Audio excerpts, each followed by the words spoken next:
वडिलोपार्जित जमिनीचे बक्षीसपत्र करता येते का? वडिलोपार्जित जमीन बक्षीसपत्र आजोबांनी नातवाच्या नावावर केलेले आहे. त्यांना 4 मुले आहेत. त्यांची संमती न घेता केलेले आहे. ते बक्षीसपत्र रद्द कसे करायचे व ते जमीन कशी मिळवायची? बक्षीसपत्र कोणत्या जमिनीचे करावे आणि कोणत्या जमिनीचे करू नये असे कोणत्या कायद्यामध्ये बंधन नाही. म्हणजे वडिलोपार्जित जमिनीचे किंवा कष्टार्जित जमिनीचे सुद्धा बक्षीसपत्र करता येते. नमस्कार मित्रांनो, मी आपला वकील मित्र विशाल गावडे. चला तर मग कायद्याचं म्हणजेच तुमच्या फायद्याचं बोलूया.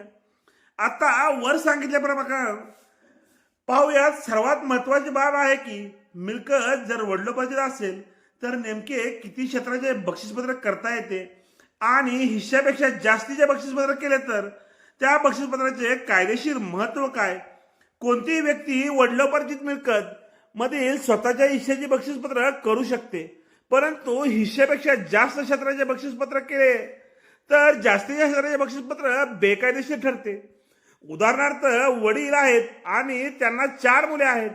मिळकत वडिलार्जित आहे तर त्या मिळकतीमध्ये एकूण 5 हिस्से होणार. त्यापैकी वडिलांचा 1 हिस्सा असणार आणि वडील हे 5 हिस्स्यापैकी स्वतःचा 1 हिस्सा जो त्यांचा स्वतंत्र हिस्सा आहे त्याचे बक्षीसपत्र लिहून नोंदवून देऊ शकतात. तो हिस्सा कोणालाही देऊ शका.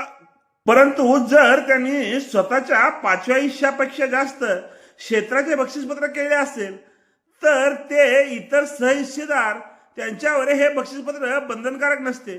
हे इतर सहधारकांना त्यांचा हिस्सा वाटप करून मागू शकता व झालेले बक्षीसपत्र त्यांच्यावर हिश्श्यावर बंधनकारक नाही असे म्हणू शकतात. जर मिळकत ही स्वकष्टार्जित असेल तर मात्र ती मिळकत ज्या व्यक्तीच्या मालकीची आहे ती व्यक्ती त्या संपूर्ण मिळकतीचे बक्षीसपत्र कोणालाही करून देऊ शकते. तो त्याचा पूर्ण अधिकार असतो.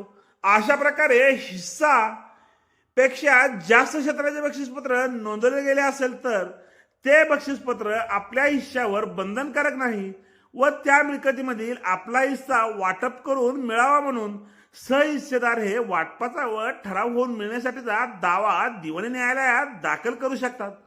तो दावा ज्या ठिकाणी मिळकत आहे त्या ठिकाणी करावा लागतो.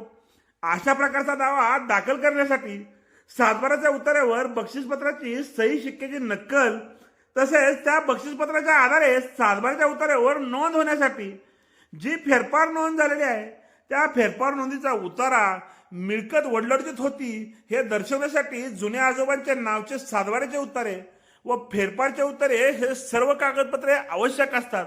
मित्रांनो, अशाच प्रकारची नवनवीन कायदेविषयक माहिती जाणून घेण्यासाठी आमच्या अद्याप जर आपण कोर्ट कचेरी या युट्यूब चॅनलला सबस्क्राईब केलं नसेल तर सबस्क्राईब जरूर करा.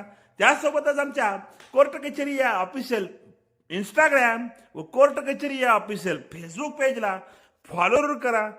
धन्यवाद मित्रांनो.